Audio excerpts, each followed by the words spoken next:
Obama's former NSA, Susan Rice, is at the top of Biden's list, is that she can best cover up a lot of the Obamagate surveillance crimes that had taken place during your campaign. What are your thoughts? What is your opinion? Do you subscribe to that line of thought? How do you feel about it? Well, look, the Obama campaign spied on our campaign, and they've been caught, all right? And now let's see what happens to them. But they have been caught. They've been caught red-handed. It's probably treason. It's a horrible thing they did. It probably never happened before. At least nobody got caught doing it. But they used the intelligence agencies of our country to spy on my campaign, and they have been caught. And there are a lot of people involved. I don't want to say how much she's involved. Frankly, if he chooses her, that's fine, but that's a potential liability.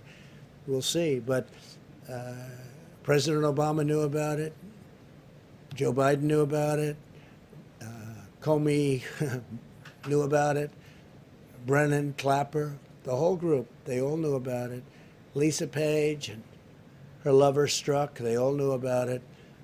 And we have it documented. We have it in texts. We have it in all sorts of forms.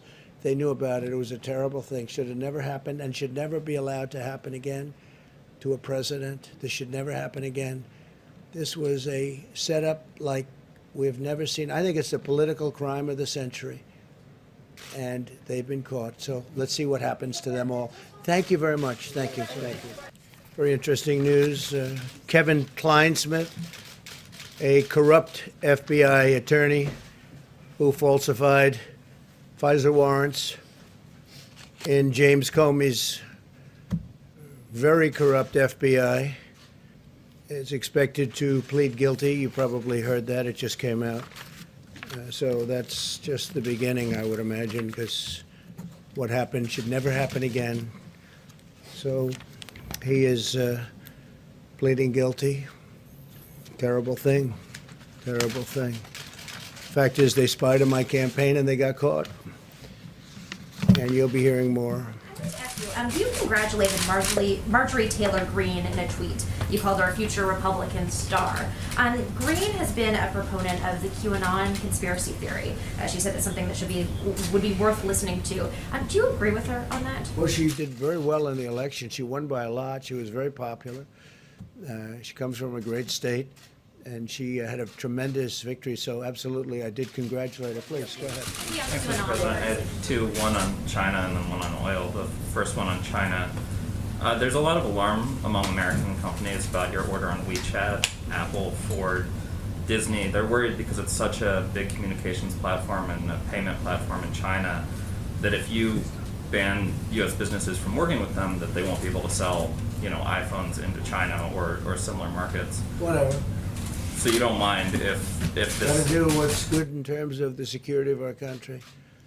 So, We've been very badly let down by China. What's your next question? Mr. President, thank you so much. Two questions, if you don't mind, Mr. President. First of all, Kamala Harris, you've been very blunt about how you feel about her mean, nasty, mad woman. Biden now saying... No, I haven't been blunt. I said she treated Joe Biden worse than anybody else. I watched those debates. They were very boring, but they were debates nevertheless.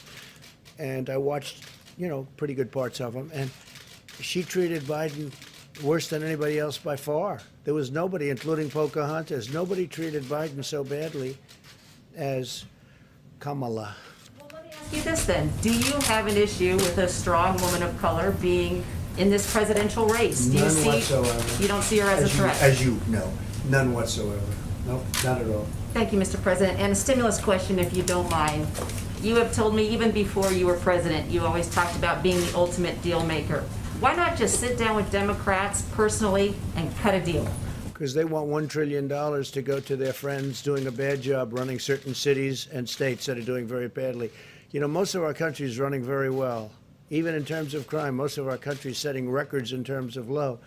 But when you look at Chicago, when you look at what's going on in Illinois and New York and other places, both economically and in other ways, it's horrible. Please, go ahead. In the back, please. Alicia Powell at the Gateway Pioneer.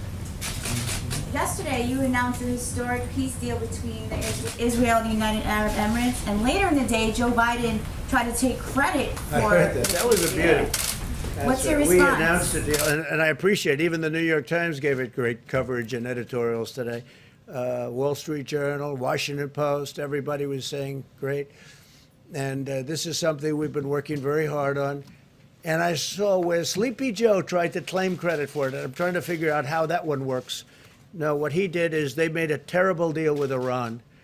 And the deal was a horror show, and I ended it. They gave him $150 billion for nothing. They gave him $1.8 billion in cash for nothing. They got nothing from that deal except trouble. They did nothing. They're just like they've been weak on China. They've been weak on Russia. They've been weak on everyone, and they were the weakest of all on Iran. No, that was a great deal made by very talented people that work with me, and it's been praised all over the world. And what you'll see now is other countries will come into that deal, and you'll have peace in the Middle East. And Biden doesn't even know, he doesn't even know the name of the countries I'm talking about. Thank you very much, everybody. Thank you. Slowly kisses passing by the river. I've been missing your strawberry kiss, 'cause now